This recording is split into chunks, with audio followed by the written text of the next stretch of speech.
Once upon a time, in the quiet village of Elmridge, nestled between rolling green hills and silver streams, lived a boy named Aiden. He was 22, tall and lean, with thoughtful brown eyes and tousled black hair that always carried a trace of the wind. His hands were rough from labor, but his heart was soft and full of dreams. Life had never been kind to Aiden. His father, once a carpenter, was bedridden from a lung disease, and his mother's age had worn her strength down to brittle bones. Each morning, Aiden rose before the sun, working long hours in the fields and selling fresh vegetables at the village market. He didn't have much, but he gave all he had for his family. Despite the weight of poverty pressing on him, Aiden never complained. He smiled through every hardship, believing that someday, life might change. Just beyond the farthest fence of the village, in a grand estate behind wrought iron gates and flower-lined paths, lived Alara, a 20-year-old girl with piercing blue eyes and hair like golden silk.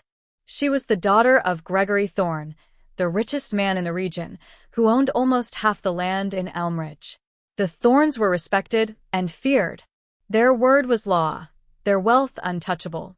Alara had everything: fine dresses, a room full of books, her own white horse. But inside, she felt hollow. Her life was a cage lined with velvet. She yearned for something real, for kindness, for truth, for love. One morning, Alara visited the village market with her maid, disguising herself in a simple cloak to escape the watchful eyes of her father's men. Her gaze fell on Aiden's stall. He was arranging apples with delicate care, whistling softly. Something about the way he moved, gentle, yet full of purpose, stirred something inside her. She stepped forward. "Are these apples sweet?" Aiden looked up, startled by the elegance in her voice. He offered a warm smile. "Sweeter than yesterday's sun," he said. Alara laughed, the sound catching him off guard. She bought a basket and returned the next day, then the next. Each meeting brought them closer. They talked about stars and books, about dreams and fears. Aiden shared how he wanted to open a small shop one day, a place where people felt welcome. Alara confided that she wished to build a home for the poor and forgotten, far from her father's control. Over the months, friendship turned into love. But love, they would learn, has its own enemies. One golden evening, beneath a canopy of fireflies, Aiden took Alara's hand. "You changed my world, Alara," he whispered. "I love you." Alara, with eyes shining brighter than the stars above, replied, "And I love you, Aiden. You are everything I was missing." But their bliss was short-lived. Gregory Thorne soon discovered his daughter's secret visits to the village. His fury knew no bounds. "You will not shame this family, Alara," he thundered. "That boy is filth beneath your shoes." "I love him, father," she said, trembling. "You can't stop my heart. I can stop everything else," he roared. "If you defy me, you are no longer my daughter." Alara was locked in her room, her every move watched. Aiden, meanwhile, faced Gregory's wrath in the shadows. Thorne ordered every villager to stop buying from him. Whispers spread like wildfire. Aiden's stall stood empty. His mother grew weaker, his father slipped closer to death. He worked harder, desperate to keep them alive. One rainy evening, Alara escaped through a side gate, her cloak soaked and her boots muddy. She found Aiden beneath the wooden awning of a silent stall. "I can't stay in that house," she said through tears. "Let's leave. Let's run. Together." Aiden held her tightly, unsure. "Alara, I have nothing. I can't even buy medicine for my father. How can I care for you? We'll find a way. I'll work beside you. We'll build our life, brick by brick." That night, hand in hand, they slipped away into the unknown. The town of Windmere was distant, unfamiliar. With no money or shelter, they slept in barns and alleyways. Aiden found work loading crates at the docks. Alara, once dressed in silks, now scrubbed floors and washed linens in a tavern. They earned just enough to eat one meal a day. There were nights Alara cried in silence, her fingers raw and feet blistered. But Aiden's presence gave her strength. He would wrap his arms around her and whisper, "This storm will pass." Over time, Aiden saved every coin he could. Years passed, and slowly, their lives transformed. He opened a modest shop in Windermere selling vegetables, then grains. Alara managed the books and painted signs to attract customers.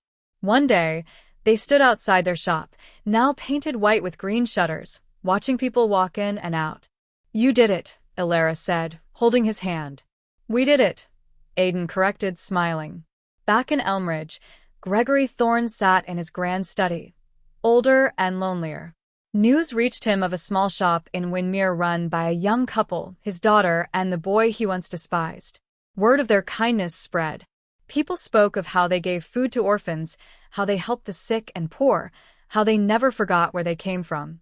Regret consumed Gregory. One morning, an old man entered Aiden and Alara's shop. His silver hair and proud posture were unmistakable. "Father," Alara breathed.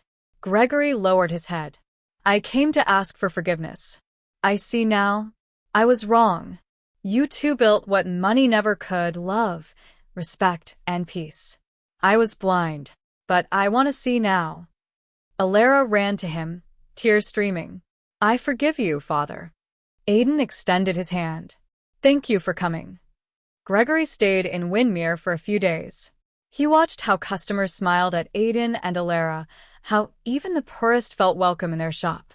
And for the first time in years, his heart felt warm. He returned to Elmridge and sold a portion of his land, donating the money to open a home for widows and orphans in Windermere, fulfilling Alara's old dream. Years passed. Aiden and Alara had 2 children, Rowan and Lily. Their shop became a chain of family-owned stores across villages, known for honest trade and warm hearts. But the story didn't end with success. One winter, Aiden's mother passed away peacefully.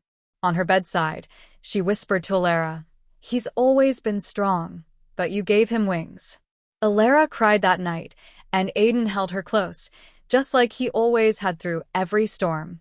On the 20th anniversary of their shop, the mayor of Windermere awarded Aiden and Alara with the village's Heartstone Medal, a symbol of love that endures all. Standing before a cheering crowd, Aiden took the microphone and said, "We were once 2 lost souls with nothing but love and a dream.